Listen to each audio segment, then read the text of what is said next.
പുതിയതായി റിലീസ് ചെയ്ത ഫാന്റസി ഡ്രാമയാണ് love game in eastern fantasy എന്നത്. ലിങ് മിയാവോ എന്ന പെൺകുട്ടി ക്യാച്ചിങ് ഡെമോൺസ് എന്ന നോവലിന്റെ മിഷൻ സിസ്റ്റത്തിലേക്ക് ആകസ്മികമായി പ്രവേശിച്ച് അതിലെ വില്ലത്തിയായ കഥാപാത്രമായി മാറുന്നു. യഥാർത്ഥ ലോകത്തേക്ക് മടങ്ങി വരാനായി സിസ്റ്റത്തിന്റെ ടാസ്ക് പൂർത്തിയാക്കണം. അതിനായി അതിലെ ചെറുപ്പക്കാരനായ ഷെങ്ങിനെ വളച്ചെടുക്കണം.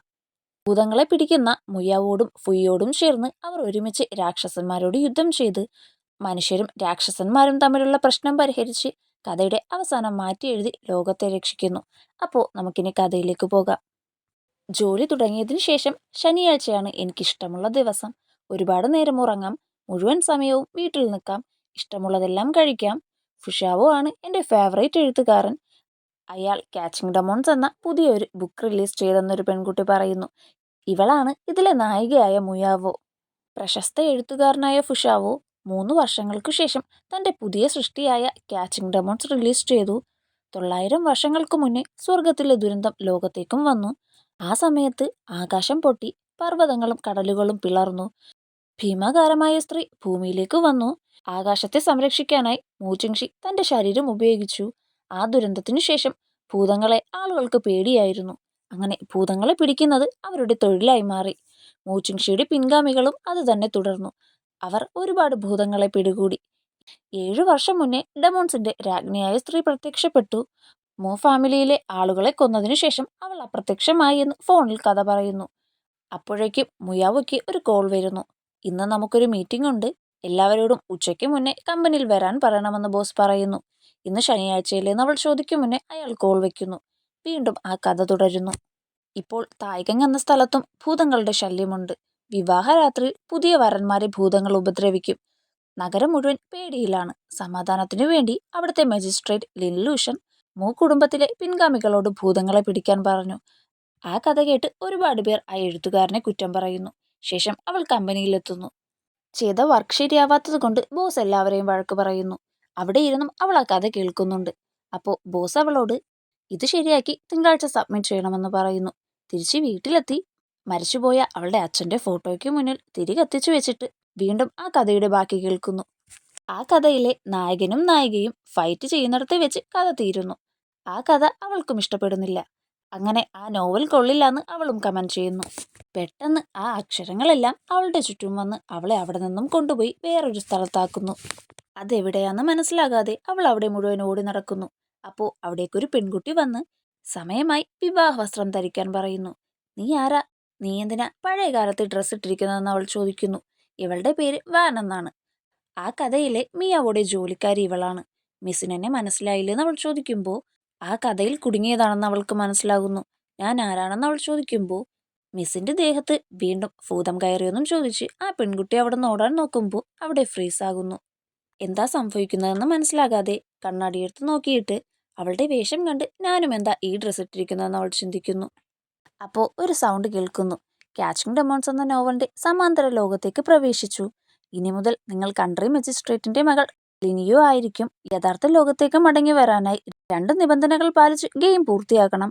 രാക്ഷസിയായ സ്ത്രീയെ കൊല്ലാൻ സഹായിച്ച് അവസാനം വരെ ജീവിക്കണം. രണ്ടാമതായി മറിഞ്ഞിരിക്കുന്ന ടാസ്ക് പൂർത്തിയാക്കണമെന്ന് പറയുന്നു.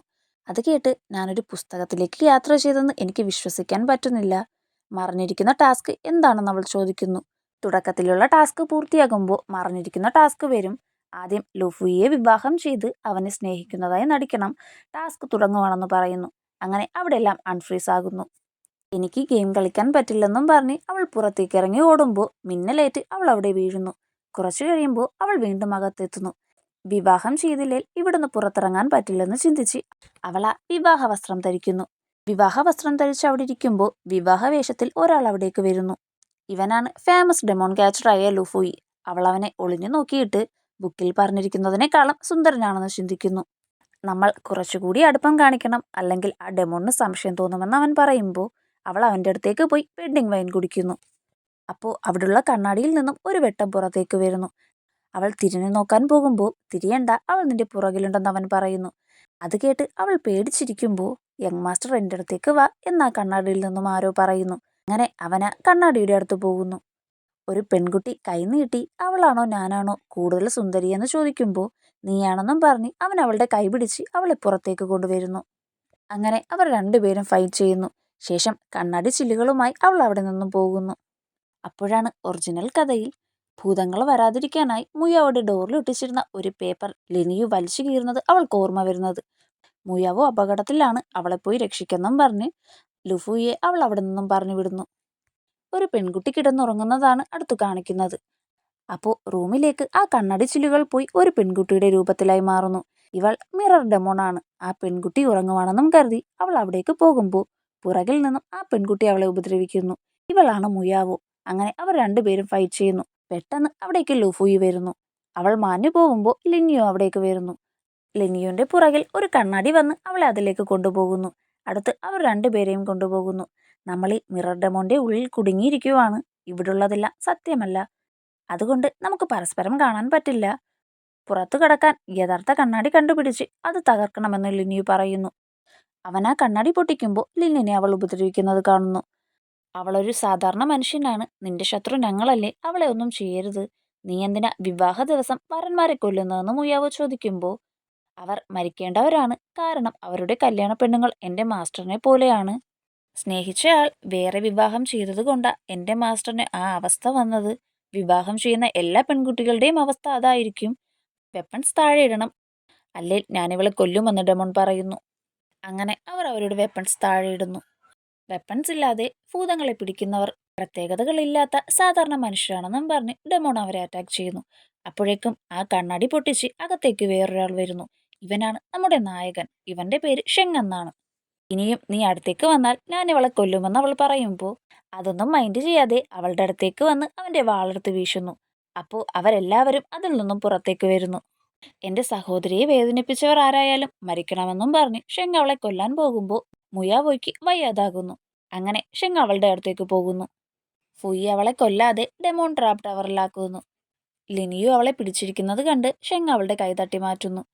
അവനെ നോക്കി ഇതല്ലേ എന്റെ ഭാവി ഭർത്താവെന്നും ചിന്തിച്ച് അവൾ ആ കഥ ഓർക്കുന്നു. അതിൽ ഷെങ്ങിന് അവളെ ഇഷ്ടമല്ല. വിവാഹത്തിനു ശേഷം അവൻ അവളെ ഒരുപാട് ഉപദ്രവിക്കുന്നു. അതോർത്ത് പേടിച്ച് ഇവനോട് വഴക്കിന് പോകണ്ടെന്ന് ചിന്തിക്കുന്നു. ഷെങ് അവളെ നോക്കി ദേഷ്യപ്പെടുമ്പോൾ ലിനിയു അവനെ നോക്കി ചിരിക്കുന്നു. കണ്ണാടിക്കുള്ളിലെ വഴി എങ്ങനെയാ പെട്ടെന്ന് മനസ്സിലായതെന്ന് ഫുയി ചോദിക്കുമ്പോൾ കഥ അറിയാവുന്ന കാര്യം പറയാൻ പറ്റാത്തത് കൊണ്ട് എന്റെ ബുദ്ധി കൊണ്ടാ ഞാനത് കണ്ടുപിടിച്ചതെന്ന് അവൾ പറയുന്നു. അവനോട് സംസാരിച്ചു തിരിയുമ്പോൾ ഷെങ് അവളെ നോക്കിക്കൊണ്ടു നിൽക്കുന്നു. മുയാവോ എന്തു ചെയ്യുമ്പോൾ എന്തേലും പറ്റിയോ, എനിക്ക് പരിക്ക് പറ്റിയെന്ന് ഷെങ് പറയുന്നു. പരിക്ക് പറ്റിയെങ്കിൽ പോയി മരുന്ന് വെക്കണം, അല്ലാതെ ഇവിടെ നിന്ന് വഴക്ക് കൂടരുതെന്ന് മുയാവോ പറയുന്നു. അവൻ കാരണമാ നിനക്കിങ്ങനെ പറ്റിയതെന്നും പറഞ്ഞ് അവൻ ഫുയിയെ കുറ്റം പറയുമ്പോൾ ഞാനാ അവനോട് പോകാൻ പറഞ്ഞത്, അവൻ ചെയ്തത് നല്ല കാര്യമാണെന്നും പറഞ്ഞ് അവൾ ഫുയിയെ സപ്പോർട്ട് ചെയ്ത് സംസാരിക്കുന്നു. അതവന് ഒട്ടും ഇഷ്ടപ്പെടുന്നില്ല. ഫുയി ഓരോ കാര്യങ്ങൾ പറയുമ്പോൾ ലിനിയുന്റെ കണ്ണിൽ നിന്നും കണ്ണുനീര് വരുന്നു. അവൾക്കത് നിർത്താൻ പറ്റുന്നില്ല. ശേഷം കരഞ്ഞുകൊണ്ട് അവൾ ഷെങ്ങിന്റെ മുന്നിൽ പോയി പെടുന്നു. ഡെമോണിനെ പിടിച്ചല്ലോ, പിന്നെന്തിനാ നീ കരയുന്നതെന്ന് ഷെങ് ചോദിക്കുമ്പോൾ അവരുടെ രണ്ടുപേരുടെയും പരസ്പരമുള്ള കരുതൽ കണ്ടപ്പോൾ എനിക്ക് സന്തോഷം തോന്നിയെന്ന് അവൾ പറയുന്നു. പക്ഷെ ഫുയിയും മുയാവോയും ഒന്നിക്കുന്നത് അവനിഷ്ടമല്ല.